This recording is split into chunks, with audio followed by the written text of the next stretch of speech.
The cold wind on the outer walkway stung Lyra's face as she sat at the small metal table, her tray of food resting in front of her. The food had already gone lukewarm, but she didn't care much.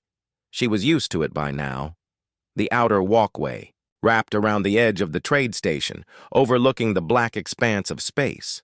She could see ships docking and leaving in the distance, small glimmers of light fading into the stars. It was a lonely view, but at least no one here told her she didn't belong. Inside the canteen, the noise of hundreds of voices mixed with the hum of machinery. Lyra could hear it faintly through the sealed glass. The warm lights, the smell of fresh food, the sound of laughter, those were things she hadn't experienced in years. She wasn't allowed in there. No one had to remind her anymore. She had learned the rule long ago. She was a half-blood. Her father came from a low-status mining species, her mother from a more respected one. In this part of the galaxy, mixed heritage like hers was seen as unclean, a mark that followed her everywhere. The station officials never shouted at her, never dragged her away, but they made sure the rules stayed in place. If she tried to eat inside, a polite but cold worker would approach her and say, "Please, we ask for your cooperation." And cooperation meant humiliation. She had been working here for 3 years now, cleaning storage bays and restocking supplies for the vendors. Her pay was enough to survive, but not enough to leave. She told herself she didn't care anymore. If they wanted her outside, fine, she would stay outside. On that day, she sat quietly, her thin coat wrapped tight around her shoulders. She picked at the food slowly, not really hungry. The walkway was almost empty except for the occasional worker passing by. Then she saw him, a human. Lyra blinked in surprise. Humans were rare here. Most trade routes they traveled didn't pass through this station. She had seen maybe 3 in her life, and all of them had been in a hurry, moving with an odd mix of confidence and carelessness. This one was tall, with short brown hair and a worn-looking jacket that had grease stains on the sleeves. A small toolkit hung from his belt. He walked like someone who didn't care who watched him, his eyes scanning the walkway until they landed on her. For a moment, Lyra thought he might just walk past. Most people did, but instead he slowed down, then stepped closer to her table. "You eating out here?" he asked. His voice was deep, but not unfriendly. Lyra hesitated. "Yes." He glanced toward the canteen's glowing doors. "Why not in there?" She stared at her tray. "Because I'm not allowed." His eyebrows pulled together slightly. "Not allowed? You work here, right?" She nodded. "So what's the problem?" She didn't want to say it. Explaining never helped, and sometimes it made things worse. But something in his expression made her answer, even if only in a quiet voice. "My heritage," she said. "Half-blood. They don't want me inside." He didn't say anything for a few seconds. His jaw tightened, and his gaze shifted toward the doors again. Then he looked back at her. "That's stupid," he said flatly. Lyra gave a small shrug. "It's just how things are here." He didn't seem satisfied with that answer. In fact, he looked like he was thinking hard about something. She expected him to leave. It was what anyone else would do after hearing her explanation. But instead, he surprised her. "Mind if I join you?" Her eyes widened. "You want to eat out here?" "Yeah. Looks like you've got the best view. Anyway," before she could reply, he walked into the canteen. She thought maybe he had changed his mind, but a few minutes later he returned, carrying a tray loaded with food and a steaming cup of something that smelled rich and warm. Without hesitation, he set it down on the table across from her and sat. The walkway was quiet, except for the sound of them eating. She didn't know what to say. No one had chosen to sit with her in years. "Name's Ethan," he said after a while, taking a sip from his cup. "Station hired me for some repair work." "Lyra," she replied softly. "So, Lyra, this happen every day?" She gave a short nod. "Yes, it's easier not to fight it." Easier, maybe, he said, but not right. His words made her glance up at him. His eyes were calm but serious, like he was stating a fact, not just an opinion. She didn't answer. Instead, she looked out at the stars, feeling an odd warmth in her chest that wasn't from the cold air or the thin coat around her. Inside the canteen, she could see through the glass that several people were watching them. Some looked curious, others annoyed. She knew what would happen. Rumors would start. Whispers would spread. Tomorrow, there might be trouble. But for now, for the first time in years, she didn't feel completely invisible. Ethan finished his food, pushed his tray aside, and leaned back in his chair. "You know," he said casually, "I think I'll eat out here again tomorrow." Lyra stared at him. "You don't have to do that." "I want to," he replied. "Besides, someone's got to keep you company." She didn't know why, but she smiled. Just a small one. It felt strange, like something she hadn't done in a long time, and somewhere deep inside, she felt something she thought she had lost a long time ago. Hope. The next day, Lyra expected things to go back to normal. Maybe Ethan had just felt sorry for her yesterday. Maybe he'd found a seat inside the warm canteen this time, forgotten all about the outer walkway. But when she walked out with her tray, the cold air biting her cheeks, he was already there, leaning against the railing, looking out at the stars. "You're late," he said with a faint grin. She blinked in surprise. "You came back. Told you I would." He walked with her to the table and sat down like it was the most natural thing in the world. Inside the canteen, heads turned. Lyra could feel the stares even through the glass wall. Some faces looked curious, but others were twisted with irritation, like they were watching someone break an unspoken rule. Ethan noticed, too, but he didn't seem to care. He unwrapped his utensils and started eating. "What's on the menu today?" he asked casually. She almost laughed. "Same as yesterday. Same as every day." They ate quietly for a while, but the walkway wasn't empty this time. A pair of alien workers carrying cargo passed by and slowed their steps to look at them. One whispered something to the other, both glancing between Lyra and Ethan. "You seeing this?"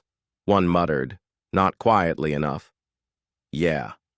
"Human must be new here," the other replied. "Doesn't know the rules." Ethan didn't turn his head, but Lyra could tell he heard them. "Rules," he said under his breath, "are only good if they're worth following." After lunch, they stayed at the table, talking about small things.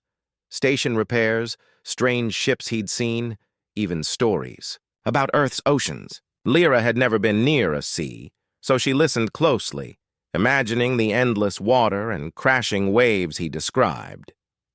By the time she went back to work, whispers had already started. Later that evening, in the maintenance corridor, she overheard 2 security officers talking. "The humans stirring trouble," one said. "Sat with her again." "Council's not going to like that," the other replied. "If he keeps it up, they'll tell him to leave." Lyra walked past quickly, pretending she hadn't heard, but the words stayed in her mind all night. On the 3rd day, Ethan was waiting for her again. This time, he brought 2 cups of steaming drink and set one in front of her without a word. "You're making people talk," she said quietly. "Good," he replied. "Maybe they'll start asking why you're out here in the first place." She looked at him sharply.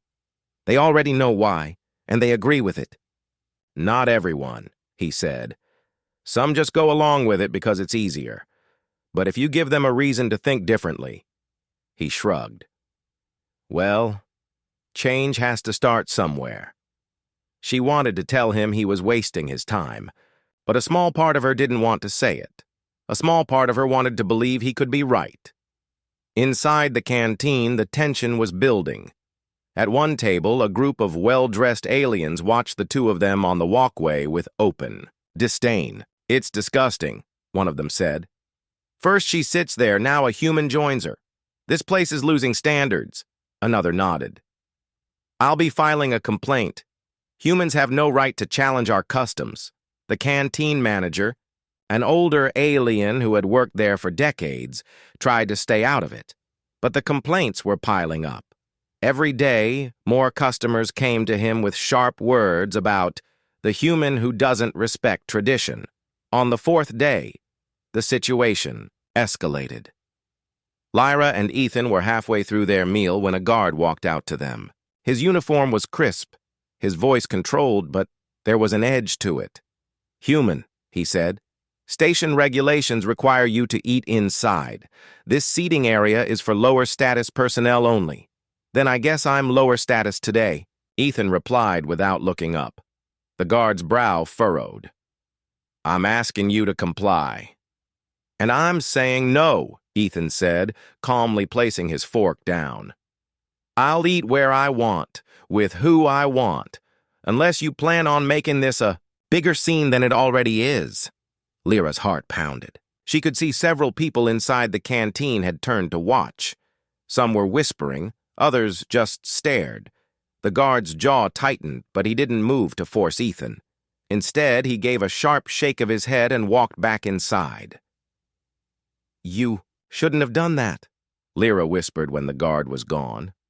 "Sure I should," Ethan said, picking up his fork again. "Sometimes the only way to make people see something's wrong is to refuse to pretend it's right." By the end of the week, the story had spread across the station. Some called Ethan a troublemaker. Others called him brave. Lyra noticed that a few aliens, mostly from lower-ranking jobs, would give her small nods when they passed. Once, a young alien boy even smiled at her, though his mother quickly pulled him away. But the pressure was growing. 2 days later, as Lyra was leaving the storage bay after her shift, she found Ethan leaning against the wall, waiting for her. "You heard the latest?" he asked. She shook her head. "Station council's having a meeting about me tomorrow. Seems I'm disrupting harmony." He made air quotes with his fingers, his mouth twisting into a wry smile. Fear tightened her chest. "Ethan, they could throw you out." "Maybe," he said. "But if they do, at least they'll have to explain why. And sometimes, forcing someone to say the quiet part out loud is worth the risk." She didn't answer right away. She wanted to tell him, to stop before it got worse. But deep down, she couldn't ignore the truth. Since he started sitting with her, the walkway didn't feel as cold anymore. And for the first time in years, she wasn't invisible. The next day would decide whether that would last. The station council meeting was set for the afternoon, but by morning, the tension was already thick. Word had spread quickly, too quickly, and everyone seemed to have an opinion. In the main corridors, Lyra could feel the way eyes followed her. Some stared with open hostility, others with quiet curiosity. She tried to focus on her work, but her hands felt clumsy. The thought of Ethan facing the council made her stomach twist. She knew the council's reputation: calm voices, polite, manners and decisions that cut like knives. Once they decided someone was a problem, that person didn't last long on the station. Just before midday, Ethan came to find her. He was dressed the same as usual, worn jacket, stained sleeves, but there was a sharpness in his eyes that hadn't been there before. "Ready to watch some very important people pretend they care about justice?" he said with a crooked smile. She frowned. "This isn't a joke, Ethan." "I know." He paused, then added, "But it's also not something I'm going to back down from." The council chamber was located in the central ring, high above the crowded markets. Lyra followed Ethan inside, staying close behind him. The room was shaped like a half-circle with rows of benches where people had already gathered to watch. The council members sat behind a long, curved table, each wearing formal robes in deep colors. One of them, a tall alien with pale blue skin and narrow eyes, leaned forward. "Human technician Ethan Hale," he said, voice carrying easily across the room. "You have been called here due to repeated actions that have caused disturbance among the station's residents." Ethan crossed his arms. You mean sitting outside with someone you've all decided doesn't deserve a seat inside? A murmur ran through the room. The counselor's eyes narrowed slightly. We are here to maintain harmony. Certain customs have existed for generations. Outsiders should respect them. Harmony? Ethan's voice was calm, but there was steel underneath. You mean the kind where one group pretends another group doesn't exist? Where someone has to freeze in the cold just so the rest of you can feel comfortable? Lyra's chest tightened. She'd never heard anyone speak to the council like that before. Another counselor, older and heavier set, spoke next. This is not about comfort, human. This is about order. Our traditions keep the peace. Peace for who? Ethan asked. Because from where I'm standing, it looks like you've built your peace on someone else's humiliation. The murmurs in the crowd grew louder. Some faces looked shocked. Others seemed to hide faint smiles. The head counselor tapped a small metal disc on the table for silence. Human, you were not invited to challenge our ways. Your role here is to repair our systems, not our culture. You will cease this behavior immediately. No, Ethan said simply. A ripple went through the chamber. The counselor's voice hardened. Refusal will result in the termination of your work contract and your removal from this station. Ethan didn't flinch. Then say it plainly. Say you're throwing me out because I chose to share a meal with someone you've decided is less than you. For a moment, the room went very still. The counselors exchanged glances, but none spoke right away. Lyra's heart pounded. She wanted to tell him to stop before it went too far. But she also knew something else. If he left now, nothing would change. Before she could think better of it, she stepped forward. May I speak? Her voice was soft but clear. The head counselor looked at her with mild surprise. State your name. Lyra, she said. I work in Storage Base 6. There was a pause, and then a faint, knowing look passed between several council members. Ah, you are the one at the center of this matter. Lyra nodded. Yes, and I'd like to tell you what it's like to be told every day that you're not welcome where everyone else is. I was born here. I've worked here my whole life. But because my father wasn't from a respected species, I'm not allowed to sit in the same room as the people I serve food to. I'm not allowed to eat where it's warm. And no one says anything because it's tradition. She took a shaky breath. But tradition isn't always right. And if the only way to keep peace is to push some of us into the cold, then maybe it's not peace at all. A quiet stillness settled over the room. Some in the crowd looked down at their hands. Others stared openly at her. One counselor leaned back, clearly uncomfortable. This is an emotional appeal. The customs are not meant to harm. They do harm, Lyra said, surprising even herself with the force in her voice. And you know it. You've just decided it's acceptable harm. Ethan's mouth curved into a small, proud smile. The meeting ended without a final decision. The council announced they would consider the matter and speak with both parties again soon. As they left the chamber, people were already whispering. A few low-status workers glanced at Lyra with something almost like respect. One even muttered, "Brave," as she passed. In the corridor, Ethan looked at her. "You didn't have to do that," he said. "I know," she replied. "But if you're going to fight for me, I should at least fight for myself, too." He grinned. "Now, we're both troublemakers." She almost laughed, but there was still a heavy knot of worry in her chest. The council hadn't decided yet, but one thing was certain: this wasn't over. The next few days on the station felt different. It wasn't just Lyra who noticed it. Everyone did. There was a tension in the air, like the hum of a machine running too hot. People whispered in the markets, in the corridors, even in the lifts. Some talked about the human with no respect for tradition. Others said maybe it was time someone questioned those traditions. Lyra could feel the difference most when she walked through the main ring. Before, no one paid her any attention unless they wanted her to move out of the way. Now, eyes followed her. Some looked curious, others sharp and cold. She kept her head down, but her heart beat faster with every step. Ethan didn't seem to mind the attention. If anything, he seemed more determined, more. Every day, he still met her for lunch outside, even though they both knew the council was watching. On the fourth day after the meeting, 2 security officers approached them while they were eating. One was tall and lean, the other short, with a hard expression.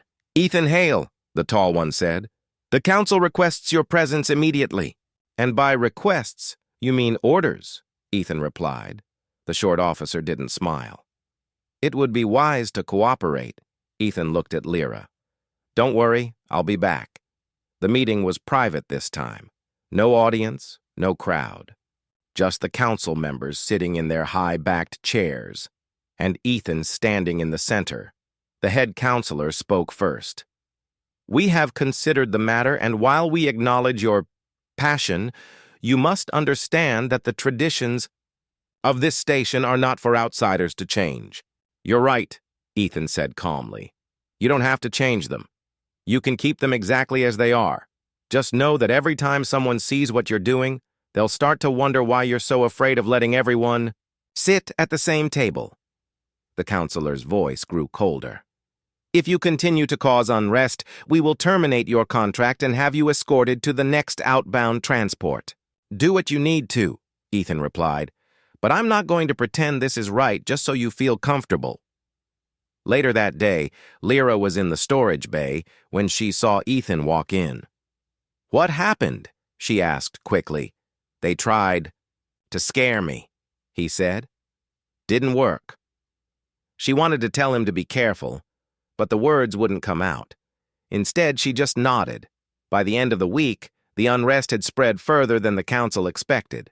A small group of workers, aliens, from different low-status species, began sitting with Lyra outside during their lunch breaks. Not all at once, but enough to be noticed. The first time it happened, Lyra felt nervous. She glanced at Ethan, who just smiled. "Told you," he said. "Give people a reason and they'll follow." But the reaction from the high-status residents was swift. In the main corridor, Lyra overheard 2 wealthy merchants complaining loudly. First one human, now more of them. "This is turning into a protest. The council better put a stop to it before it spreads." The next day, the canteen manager approached Lyra. His voice was low, but there was an edge to it. "You're drawing attention," he said. "Not the good kind. The council won't keep letting this go. Think about your job. Think about your safety." She wanted to tell him she didn't start any of this, that it was Ethan's choice to sit with her, but she realized that wasn't entirely true. She hadn't told him to stop. Maybe, deep down, she didn't want him to. That evening, as they walked together through the outer ring, Ethan said, "You know what the council's afraid of?" "What?" "That people will realize they don't have to listen. They've built their power on habit, not on anything real. Once people stop following out of habit, the whole thing falls apart." She gave him a small, skeptical look. "And you think that can happen here?" "It's already started," he said simply. 2 days later, it reached a breaking point. A group of high-status officers confronted Ethan and Lyra right outside the canteen. They stood in a line, blocking the door, their eyes cold. "This ends now," the one in the middle said. "You've caused enough trouble." "By eating lunch?" Ethan asked. "By disrespecting the order that keeps this station running," the officer snapped. "Your order is just fear dressed up as tradition," Ethan said, his voice steady. Before the officer could respond, a voice called out from behind them. "Let them in." Everyone turned. It was one of the guards from the security team, the tall one who had taken Ethan to the council before. He stepped forward, his eyes unreadable. "It's just lunch," the guard said. "If the sight of it shakes the station this much, maybe the problem isn't them." The officers hesitated, glancing at each other. Finally, with a sharp gesture, they stepped aside. Ethan looked at Lyra. "You want to go in?" She hesitated, then shook her head. "Not yet." He nodded. "Then we stay out here. Together." Inside the canteen, more people were watching now. Some were frowning, but others were whispering to each other, their expressions uncertain. Change was still far away, but something had shifted, and it wasn't going back to the way it was before. Over the next week, the quiet resistance grew. At first, it was just Ethan and Lyra sitting outside.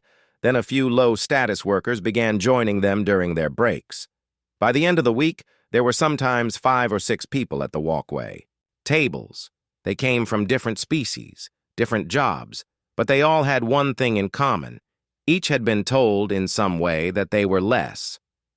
The sight of them together made the station buzz with talk. The high-status residents called it a disturbance. Others whispered that maybe it was the beginning of something important. Lyra didn't know what to call it, but she could feel the difference. When she walked through the market now, a few people nodded at her, even smiled. Some were strangers she'd never spoken to before. Ethan noticed too. "See?" he said one afternoon as they watched a young mechanic sit down at the far table, glancing nervously toward the canteen before unwrapping his food. "Once people realize they're not alone, they stop hiding." Lyra looked down at her tray. "And when the council decides they've had enough?" Ethan gave a small grin. "Then we find out how much they're willing to fight for something this small." The answer came sooner than either of them expected. 3 days later, an announcement echoed through the station's public speakers. "By order of the council, all eating in the outer walkway area is hereby prohibited. Meals must be taken inside the designated canteen area. This rule will be enforced immediately." Lyra stared at the speaker above the canteen doors, her stomach sinking. "They're not even hiding it," Ethan said beside her. "This isn't about space or safety. It's about control. And they just took away the only place we could be," Lyra said quietly. "Only if we let them," Ethan replied. When lunch came, the walkway tables were gone. The space was empty except for the cold metal floor and the view of the stars. 2 security officers stood near the canteen entrance, their eyes scanning the crowd. Ethan walked up with his tray like nothing was wrong. Lyra hesitated, but followed him. They stepped past the guards and into the canteen. The noise inside dipped slightly as people noticed them. The smell of warm food filled the air, and Lyra felt her chest tighten. She hadn't been inside in years. Ethan stopped at the first empty table and set his tray down. "Sit," he said simply. Her hands trembled as she lowered herself into the seat. She could feel dozens of eyes on her. The sound of whispered voices moved through the room like a wave. One of the guards stepped forward. "She is not permitted here," he said firmly. Ethan leaned back in his chair. "New rule says no eating outside, so here we are. If you have a problem, take it up with the council." The guard hesitated. Inside the canteen, the manager was watching nervously, unsure if he should intervene. Finally, the guard stepped back. "This isn't over." "Didn't think it was," Ethan replied. For the rest of the lunch, Lyra barely touched her food. The heat of the room made her skin prickle after so many cold meals outside. She kept expecting someone to drag her out. But no one did. When they finally left, a few low-status workers avoided her gaze, but others gave her the smallest nods of approval. The next day, more people followed. Not just low-status workers. 2 merchants, a cargo loader, and even 1 mid-ranking officer. They all sat with her and Ethan at the tables inside. The stares were sharper now, and the whispers louder, but no one forced them to leave. The council's order had backfired. Instead of scattering them, it had brought them together in the one place they weren't supposed to be. 2 days later, the council made their next move. A formal notice appeared on every public screen. Due to repeated violations of station, Harmony, human technician Ethan Hale, is hereby removed from his position and ordered to depart on the next outbound transport. Non-compliance will result in immediate security action. Lyra read the message twice, her hands tightening around the edges of the display. She found Ethan in the maintenance corridor, surrounded by tools and half-finished repairs. "They're forcing you out," she said. He glanced at the screen. "Yeah. Guess they decided talking wasn't working." Her throat felt tight. "If you leave, this will all stop." "Maybe," he said. "Or maybe it won't. Maybe you've got enough people now who won't just go back to the way things were." She shook her head. "I'm not sure I'm that strong." "You are," he said, meeting her eyes. "You proved it in that council room." That night, a message began to spread quietly through the station. It wasn't official, and it didn't come from the council. It came from the workers, the merchants, the people who had started sitting with them. The message was simple. "Don't let him leave alone." When the transport day came, the docking bay was crowded. Lyra walked beside Ethan, her steps heavy. But as they approached the gates, she saw them. Dozens of people standing in silent lines on either side of the path. Low-status workers, merchants, even a few officers. They didn't speak, but their presence was enough. The council couldn't ignore it. And for the first time, Lyra thought maybe Ethan had been right all along. The docking bay was too quiet for how many people were standing there. The transport ship loomed at the far end, its boarding ramp lowered. Security officers lined the path, their hands resting on the batons at their belts. But it wasn't the guards that made the scene tense. It was the crowd. Dozens of station residents had gathered on either side of the walkway. They didn't shout. They didn't block the path. They just stood, watching, their eyes following Ethan and Lyra as they walked together toward the ramp. Lyra could feel her heart pounding. She hadn't expected this many to come. Some were people she knew by name, others were strangers, but they were all here for the same reason. Ethan walked with his head high, though she noticed his hands were clenched at his sides. At the halfway point, one of the guards stepped forward. "This is where you go alone, human," he said. Ethan stopped. "She's walking me to the ramp." The guard shook his head. "Council orders. Tell the council they'll have to come down here themselves if they want to enforce that," Ethan said, his voice calm but unyielding. A ripple of murmurs moved through the crowd. The guards exchanged uneasy looks. Then, from the left side of the walkway, someone stepped forward, a cargo loader with broad shoulders and a stained uniform. Without a word, he fell in step beside Ethan. A second later, a merchant from the market joined them. Then another, and another. In moments, a line of people was walking with Ethan toward the ship, breaking the unspoken rule that no one should challenge the guards. Lyra glanced at him. "This wasn't my idea," she whispered. "Wasn't mine either," he said softly. "That's the point." The head guard's voice rang out. "Everyone step back, now." No one moved. Instead, more people joined the slow walk to the ramp. Some were clearly nervous, their eyes darting to the guards, but they kept moving. The guards didn't strike. Not with so many witnesses.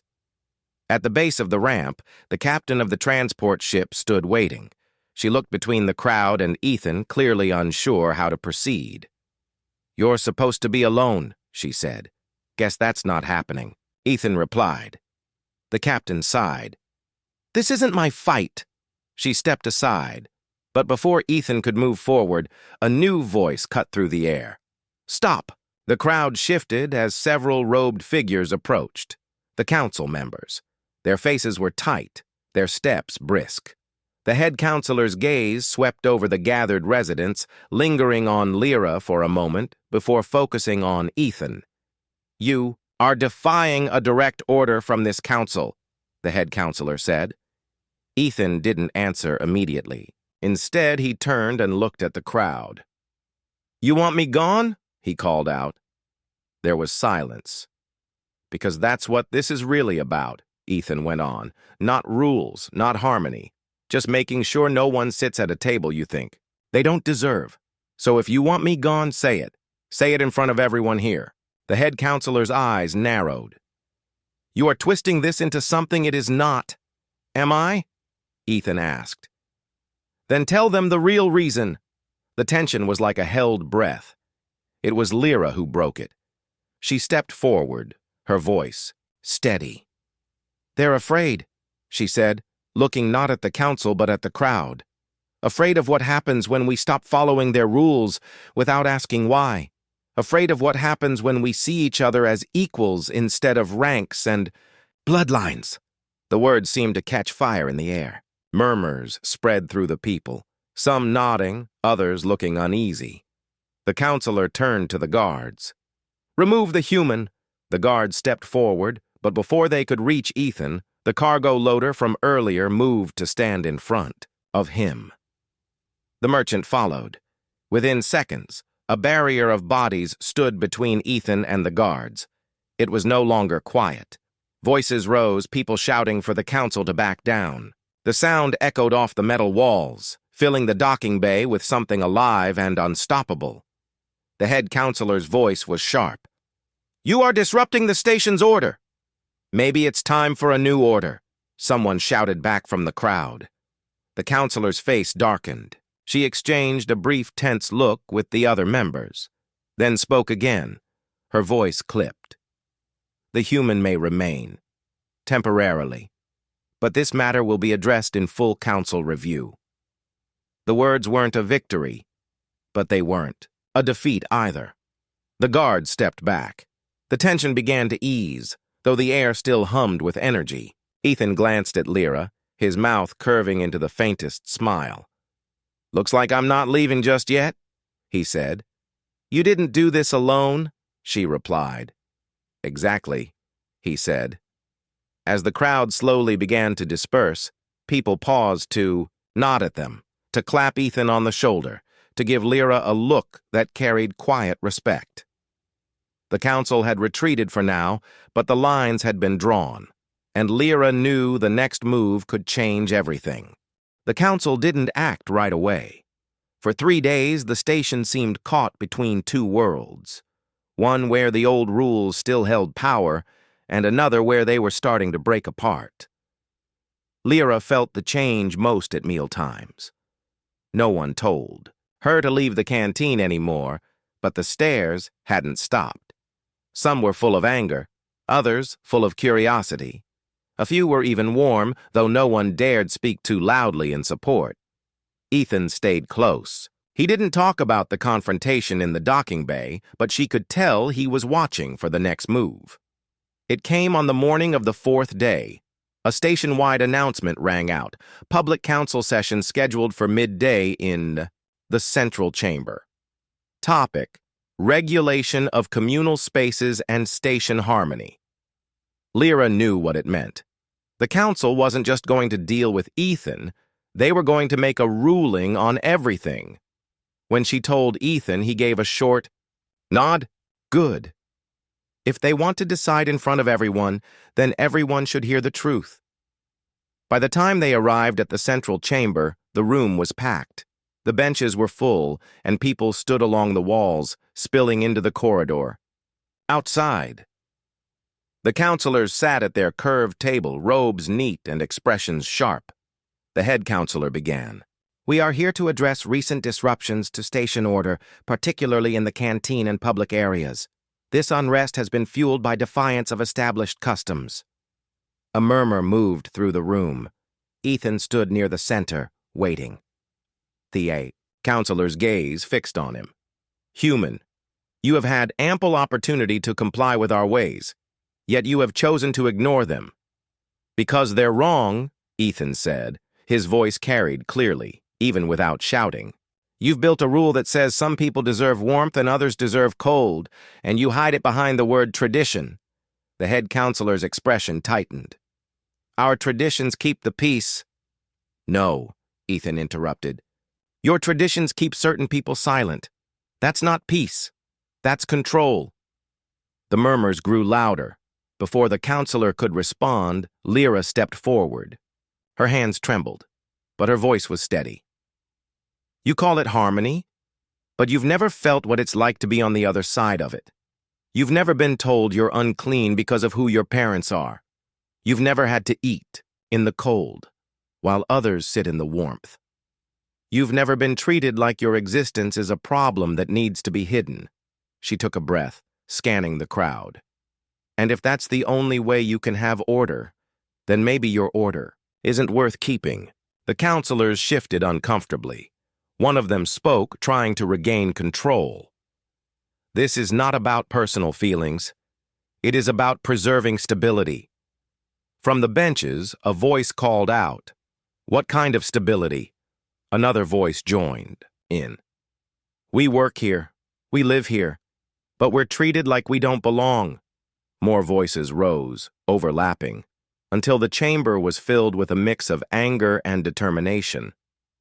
The head counselor struck the table with the metal disc, calling for silence, but the sound barely cut through the noise. When the room finally quieted, the counselor spoke in a clipped tone. "If we abandon our customs, we risk division and chaos." Ethan shook his head. "You're already divided. You've just been pretending it isn't there. If you really want unity, start by letting everyone sit at the same table. No exceptions. No outside eating areas for people you don't like. Treat everyone the same." The words hung in the air. The council retreated into private discussion. The room buzzed with tension while they were gone. Lyra sat beside Ethan on the edge of a bench, her heart pounding. "What if they say no?" she whispered. "Then the choice will be theirs," he said. "But so will the consequences." After what felt like hours, the council returned. The head counselor stood, her face unreadable. "After consideration," she began, "the council has decided to remove restrictions on communal dining areas. All residents and workers may eat in the canteen, regardless of heritage or status. This decision will take effect immediately."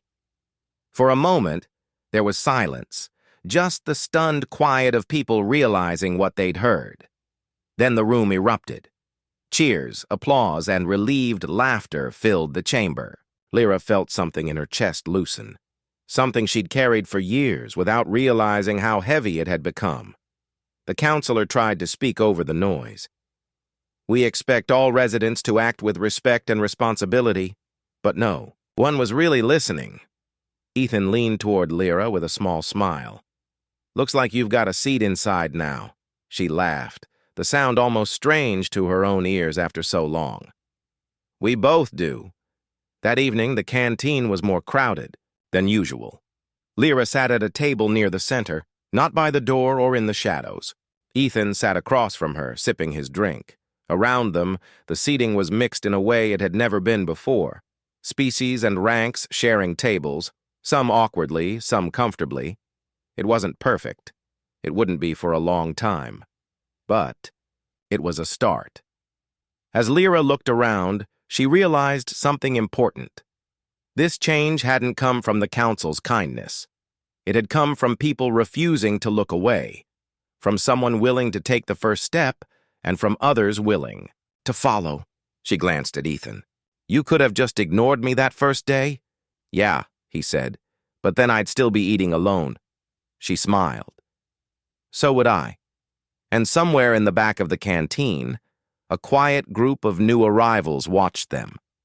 One of them leaned forward and whispered, "That's them, the ones who made the council change the rules." A small legend had begun, and Lyra knew it was only the beginning.